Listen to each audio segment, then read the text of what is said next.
வணக்கம். இது ஐபிசி தமிழின் பிரதான செய்திகள். செய்திகளோடு நான் லக்ஷனா யாதவன். முதலில் தலைப்புச் செய்திகள். இசாரா செவந்தி விளக்கமறியலில் வைக்கப்பட்டார். ஜான்ஸ்டன் பெர்னாண்டோவினால் ராஜபக்ச குடும்பத்திற்கு ஏற்பட்டுள்ள ஆபத்து. சிறைசலைவின் முக்கிய கோரிக்கை நீதிமன்றம் எடுத்துள்ள தீர்மானம். நீர்கொழும்பு சிறைச்சாலைக்குள் ஏற்பட்ட பெருந்தொகை மதிப்பிலான சேதம். அரசாங்கம் சர்வாதிகார ஆட்சியை நோக்கி நகர்கிறது. 22வது அரசியலமைப்பு திருத்தம். சட்ட நடவடிக்கை எடுக்க தயாராகும் எதிர்க்கட்சி. கஞ்சிவானி இம்ரானின் நெருங்கிய உறவினர் துப்பாக்கிச் சூட்டில் பலி. மாளிகாவத்தையில் பரபரப்பு. தென்னிலங்கை அரசியலில் பரபரப்பை ஏற்படுத்திய அனுரவின் தீர்மானம். ஜிஎல் பேரிஸ் விடுத்த பகிரங்க சவால். தொடர்பான விரிவான செய்திகள்.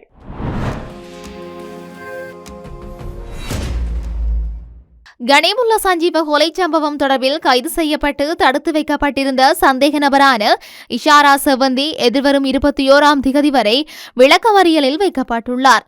10ஆம் திகதி கொழும்பு நீதவான் நீதிமன்றத்தில் அவர் முன்னிலைப்படுத்தப்பட்டதை தொடர்ந்து பிறப்பிக்கப்பட்ட உத்தரவுக்கு அமைவாக இந்த நடவடிக்கை எடுக்கப்பட்டிருந்தது. நேபாளத்தில் தலைமறைவாகியிருந்த நிலையில் கைது செய்யப்பட்ட அவர் கொழும்பு குற்றத்தடுப்பு பிரிவின் கீழ் தடுப்பு காவலில் வைக்கப்பட்டு விசாரணைக்கு உட்படுத்தப்பட்டு வந்தார். இந்த நிலையில் குறித்த வழக்கு தொடர்பான விசாரணை நீதிமன்றத்தில் எடுத்துக் கொள்ளப்பட்ட போது இசாரா செவந்தி நீதிமன்றத்தில் முன்னிலைப்படுத்தப்பட்டும் இருந்தார். இதன்போது அவரை ஆகஸ்ட் 21ஆம் திகதி வரை விளக்கமறியலில் வைக்குமாறு கொழும்பு நீதிமன்றம் உத்தரவிட்டும் இருக்கின்றது. இந்த விடயம் தொடர்பான விசாரணைகளின் முன்னேற்றம் குறித்த அறிக்கையொன்றையும் காவல்துறையினர் நீதிமன்றத்தில் சமர்ப்பித்தார்கள் என்பதும் இங்கு குறிப்பிடத்தக்கது. உயர் நீதிமன்றத்தால் விடுக்கப்பட்ட முன்னாள் அமைச்சர் ஜான்ஸ்டன் பெர்னாண்டோவுக்கு எதிரான வழக்குகளை மீண்டும் விசாரிக்க மேன்முறையீட்டு நீதிமன்றம் அனுமதி வழங்கியுள்ளதாக தெரிவிக்கப்பட்டுள்ளது. லஞ்ச ஊழல் விசாரணை ஆணைக்குழுவில் 3 ஆணையாளர்களின் கையெழுத்துக்கள் இல்லாததை காரணமாக கொண்டு சதோச வழக்கிலிருந்து அவர் விடுவிக்கப்பட்டிருந்தார். தற்போதைய தீர்ப்பின் அடிப்படையில் முன்னாள் ஜனாதிபதிகள் மஹிந்த ராஜபக்ச, கோட்டாபய ராஜபக்ச, முன்னாள் அமைச்சர் பெசில் ராஜபக்ச, நாமல் ராஜபக்ச, யோஷித ராஜபக்ச உள்ளிட்டோருக்கு எதிராக முன்னர் வாபஸ் பெறப்பட்ட வழக்குகளை மீண்டும் தாக்கல் செய்ய வாய்ப்பு ஏற்பட்டுள்ளதாக சட்டத்தரணிகள் தெரிவித்துள்ளனர். மேலும் ரோஹித அபேகுணவர்தன மற்றும் ஹெஹலிய ரம்புக்வெல்ல உள்ளிட்ட முன்னாள் அமைச்சர்களுக்கு எதிரான வழக்குகளும் மீண்டும் தாக்கல் செய்யப்படலாம் என்று தெரிவிக்கப்பட்டுள்ளது. உயிர்த்த ஞாயிறு பயங்கரவாத தாக்குதல்கள் வழக்கில் அரச புலனாய்வு பிரிவின் முன்னாள் பணிப்பாளர் சுரேசலை தாக்கல் செய்த இடைக்கால மனுக்கள் 10ஆம் திகதி மேன்முறையீட்டு நீதிமன்றில் மறுபரிசீலனை செய்யப்பட்டன. இடைநிலை மனுதாரர்களின் சார்பில் முன்னிலையான சட்டத்தரணிகள் தங்களது வாதங்களை முன்வைத்திருந்தார்கள். அதனைத் தொடர்ந்து மேன்முறையீட்டு நீதிமன்றம் இந்த விடயம் மீதான மேலதிக பரிசீலனையை இந்த மாதத்தின் 25ஆம் தேதி வரை ஒத்திவைக்குமாறு உத்தரவிட்டது. உயிர்த்த ஞாயிறு பயங்கரவாத தாக்குதல்கள் தொடர்பான விசாரணைகளில் தனது கைது மற்றும் தடுப்பு காவலை எதிர்த்து அவர் இந்த மனு தாக்கல் செய்திருந்தார். ஜூலை 5ஆம் தேதி நீர்கொழும்பு சிறையில் 2 கைதி குழுக்களுக்கு இடையே ஏற்பட்ட மோதலில் 32 பேர் உயிரிழந்துள்ளதுடன் 100க்கும் மேற்பட்டோர் காயமடைந்தனர். இதனால் சிறைச்சாலை சொத்துக்களுக்கு ரூபாய் 10 கோடிக்கும் அதிகமான சேதம் ஏற்பட்டுள்ளதாக சிறைச்சாலை திணைக்களம் தெரிவித்துள்ளது. முன்னர் 2400 கைதிகள் இருந்த நிலையில் தற்போது 600 பேர் மட்டுமே அங்கு தடுத்து வைக்கப்பட்டுள்ளார்கள். சில கைதிகளின் நீதிமன்ற நடவடிக்கைகள் இணைய வழியில் இடம்பெறுகின்றன. மேலும் குறிப்பிட்ட பலன்சேன மற்றும் நியூ மேகசின் சிறைகளில் ஏற்பட்ட கலவரங்கள் தொடர்பான விசாரணை அறிக்கை இன்று வெளியாகும் என்று எதிர்பார்க்கப்படுகின்றது. அந்த கலவரங்களில் 3 கைதிகள் உயிரிழந்ததோடு 77 பேர் காயமடைந்தார்கள். குறிப்பிட்ட சிறை கலவரத்தில் உயிரிழந்த 2 கைதிகளுக்கான பிரேத பரிசோதனைகளும் நடைபெற இருக்கின்றன. தேசிய மக்கள் சக்தி அரசாங்கம் சர்வாதிகார ஆட்சியை நோக்கி நகர்வதாக ஸ்ரீலங்கா பொதுஜன முன்னணியின் நாடாளுமன்ற உறுப்பினர் நாமல் ராஜபக்ச குற்றம் சாட்டியிருக்கின்றார். கட்சியின் பொதுச் செயலாளர் சாகர காரியவசம் விசாரணைக்கு அழைக்கப்பட்ட விவகாரம் தொடர்பில் கருத்து வெளியிட்ட அவர் போலீசாரை அரசியல் நோக்கங்களுக்காக அரசாங்கம் பயன்படுத்துவது தெளிவாகியிருக்கிறதாக தெரிவித்திருக்கின்றார்.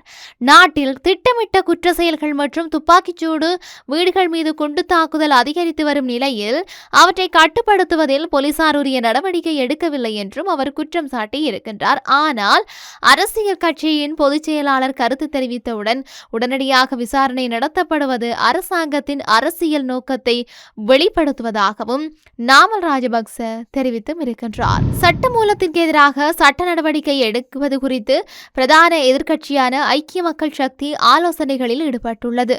இலங்கை சட்டத்தர சட்டத்தரணிகள் சங்கம் உள்ளிட்ட பல்வேறு தரப்பினரின் தொடர்ச்சியான எதிர்ப்புகளுக்கு மத்தியில் குறித்த அரசியலமைப்பு திருத்த வரைவு சட்டம் மூலம் அரசாங்க வர்த்தமானியில் வெளியிடப்பட்டதைத் தொடர்ந்து இந்த நடவடிக்கை எடுக்கப்பட்டுள்ளது. இது தொடர்பில் கருத்து தெரிவித்துள்ள ஐக்கிய மக்கள் சக்தியின் பொதுச் செயலாளரும் நாடாளுமன்ற உறுப்பினருமான ரஞ்சித் மத்தும பண்டார வர்த்தமானியில் வெளியிடப்பட்டுள்ள இந்த திருத்தத்தை தமது கட்சி தொடர்ச்சியாக எதிர்த்து வருவதாக தெரிவித்துள்ளார்.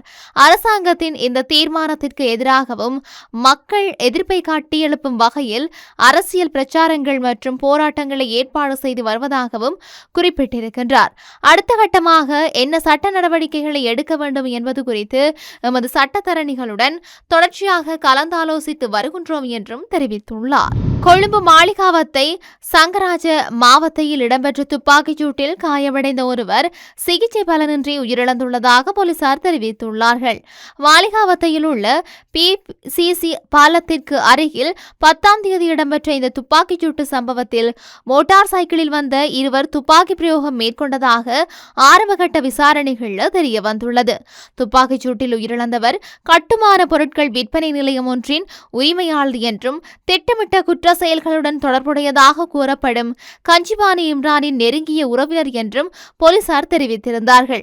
துப்பாக்கிச் சூட்டை மேற்கொண்ட சந்தேக நபர்கள் சம்பவ இடத்திலிருந்து தப்பிச் சென்ற நிலையில் அவர்களை கைது செய்வதற்காக போலீசார் தீவிர விசாரணைகளை முன்னெடுத்து இருந்தார்கள். சம்பவம் தொடர்பில் மேலதிக விசாரணைகளை போலீசார் மேற்கொண்டும் வந்தார்கள். உயர்நீதிமன்றம் மற்றும் மேன்முறையீட்டு நீதிமன்ற நீதிபதிகளின் ஓய்வு பெறும் வயதை அதிகரிப்பது 1.1 மில்லியன் நிலுவை வழக்குகளை விரைவாக முடிப்பதற்காகவே என்று அரசாங்கம் கூறினால் அதனை நிரூபிக்க வேண்டும் என்று முன்னாள் அமைச்சர் GL பீரிஸ் சவால் விடுத்துள்ளார். நிலுவை வழக்குகளில் சுமார் 96% நீதவான் மற்றும் மாவட்ட நீதிமன்றங்களிலேயே உள்ளதாக அவர் தெரிவித்துள்ளார். மேலும் உயர்நீதிமன்றம் மற்றும் மேன்முறையீட்டு நீதிமன்றங்களில் காலியாக உள்ள 8 நீதிபதி பதவிகளை நிரப்பாமல் ஓய்வு பெறும் வயதை அதிகரிப்பது கேள்விகளை எழுப்புவதாகவும் கூறியுள்ளார்.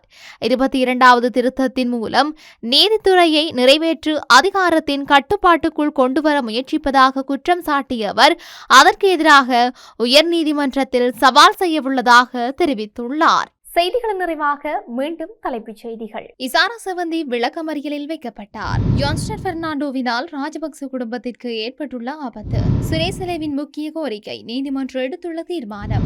நீர்கொழும்பு சிறைச்சாலைக்குள் ஏற்பட்ட பெருந்தொகை மதிப்பிலான சேதம். அரசாங்கம் சர்வாதிகார ஆட்சியை நோக்கி நகர்கிறது. 22வது அரசியலமைப்பு திருத்தம் சட்ட நடவடிக்கை எடுக்க தயாராகும் எதிர்க்கட்சி. கஞ்சிபானி இம்ரானின் நெருங்கிய உறவினர் துப்பாக்கிச் சூட்டில் பலி. மாளிகாவத்தையில் பரபரப்பு. தென்னிலங்கை அரசியலில் பரபரப்பை ஏற்படுத்தி அனுரவின் தீர்மானம். GL பீரிஸ் விடுத்த பகிரங்க சவால். இத்துடன் IBC தமிழின் பிரதான செய்திகள் நிறைவு பெற்றன.